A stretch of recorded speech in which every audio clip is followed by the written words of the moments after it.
So welcome back guys to We Talk Boxing, and in this video I'm going to be talking about David Allen and where I believe he should probably go next in terms of his boxing career. So as always guys, if you are new to the channel, please subscribe, and if you're already subscribed, thank you. So David Allen has done quite a few interviews recently, just giving his opinions of certain fights that, you know what I mean, people have been saying, oh, David Allen should fight him, etc. But he's been giving his thoughts in regards to his potential next fight and the route that he wants to go down, if you know what I'm trying to say. So I've listened to his interview today on Talksport as well, and it makes sense. It makes sense. So anyhow, for those that hadn't seen his last performance, or last two performances, I should say, he has really changed his path, his career, because David Allen, his record is similar to Derek Chisora's, not in the sense that the amount of fights that he's had, but in the sense that he's had a lot of defeats on his record, and he's been around for a while. So he is 33 years of age, and his record currently stands at 24-7-2. So 24 wins, 7 losses, and 2 draws. So he's very experienced. And as I mentioned a second ago, is it would have been classed. Like before his last 2 fights against Johnny Fisher, most people would have said he's a gatekeeper for the heavyweight. So, well, I should say, let me get it right. A gatekeeper for the British heavyweights, coming through, because no one really would have considered him to be called or said, oh yeah, David Allen for big fighting against the big name, or potentially for a British title. But here we are. He's changed his career in the last 2 fights, and it's nice to see, because he's one of the good guys in boxing.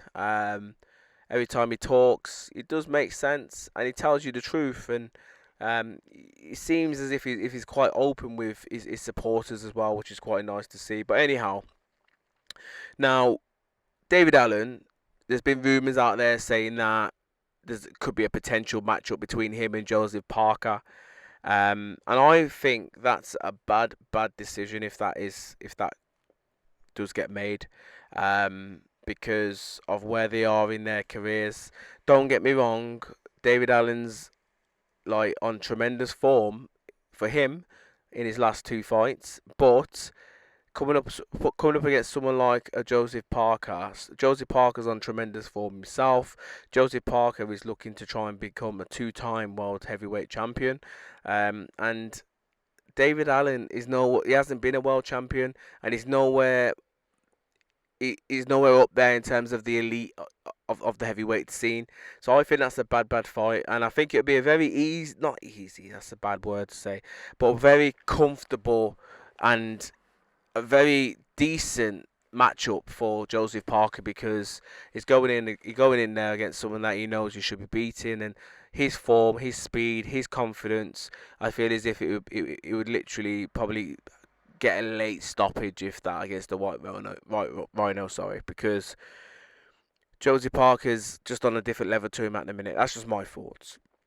And the Styles as well. Styles won't match up really well, but what Dave has been in there with all styles, so he does have that experience as well. So you never say never in heavyweight boxing, but all my money, if I had to put it on the table, would go for Josie Parker if that fight was to happen. Now, there's also been calls for him to maybe fight a Deontay Wilder. Now, with the Deontay Wilder one, I think it's a very not difficult, but I think it's a very what's the word? Let me pick a word right now. It's a very interesting fight, but a banana slip. That's probably the best word I could find right now. And the reason for that is because you don't know what type of Deontay Wilder is going to come out. He's fighting on the 27th this month, and nobody in the comeback. But if he beats that comeback, gets confidence, do you know what I mean? Confidence is going to be flowing through him like cocaine through people when they take it or whatever, because he's going to be on cloud 9. And that's a Deontay Wilder that you don't want to fight. So, a Deontay Wilder that you do want to fight is a Deontay Wilder now. without him having a comeback fight. Let's say that the fight between David Allen and Deontay Wilder was next for Deontay Wilder. That is a good fight for David Allen because Deontay hasn't had a comeback fight. He hasn't had a pick-me-up type of fight to get his confidence where it needs to be. So he does have a brilliant chance of beating him. And skill for skill, David Allen has got far supreme skill compared to Deontay Wilder. However, Deontay Wilder has got that equalizer, has got that power, has got that I will switch your lights off sort of thing. And I'm not saying that Dave hasn't, but Deontay is known for doing that. So that would be a banana slip type of fight for me, like a 50-50. But to give Dave Allen a 50% chance, that's more than what he would have got 5-6 years ago. And the other fight which has been called potentially is for Dave Allen to potentially fight Jamie TKV for the British title. Now that fight makes sense if that could somehow materialise, because Dave Allen has never become a British champion. So if he does, you know what I mean, if that fight does get made, then it gives him an opportunity to become a British champion. And no disrespect to Jamie TKV, I would pick David Allen against him. Reason being is that Dave's more experienced. He is a very good boxer, but he's also a big puncher. Now with Jamie TKV, I'm not saying he's not a big puncher. I'm not saying he's not a good boxer. I'm not saying he's skillful or anything. I'm just saying that he's very lethargic in his performances, and he utilizes his jab far too much. If you know what I mean, he doesn't really follow it in with any straight rights or hooks or anything like that. It's pretty much just a jabbing a ball when he fights. To be fair, like just uses the jab. But I would certainly give Dave Allen, you know what I mean, I'd probably say an 80% chance of winning that, 80-20 in his favour. So that would probably be my wise move for Dave Allen if he could somehow, him and his team could get that fight over the line, fight for the British title, win the British title, and then once you win the British title, then yeah, go out there and fight anyone. Fight your Joseph Parkers, fight Moses Atalma. Do you know what I mean? Fight people that people are going to write you off against, because you're going to get paid.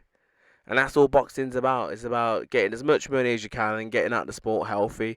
And he's had a lot of fights, and he's still got his wits about him. So hopefully the fights that are happening now for Dave Allen, he doesn't pick up any serious injuries, and that he can leave the sport quite healthy as he is.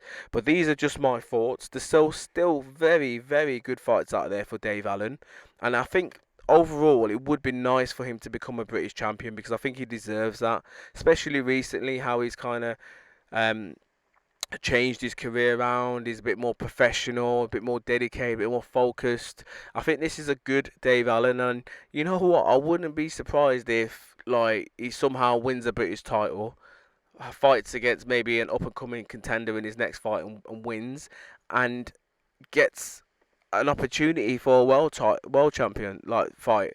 I wouldn't be surprised, because the strangest things happen in boxing, and one thing that you should probably recognize is that what we think, or who we think is the best now, it goes round in corners. When we think someone's gonna potentially win, they get stopped, they get dropped, or they lose, and vice versa. When we writing the guy off, they somehow pull out the performance of their career, win, and go on to do great things. Just look at Daniel Dubois, for example. Look at Joseph Parker recently. But all this happens with activity. So when a fighter is active and he's winning and he's confident and he's training and he's looking after himself, that is the best thing that fighters could do, really.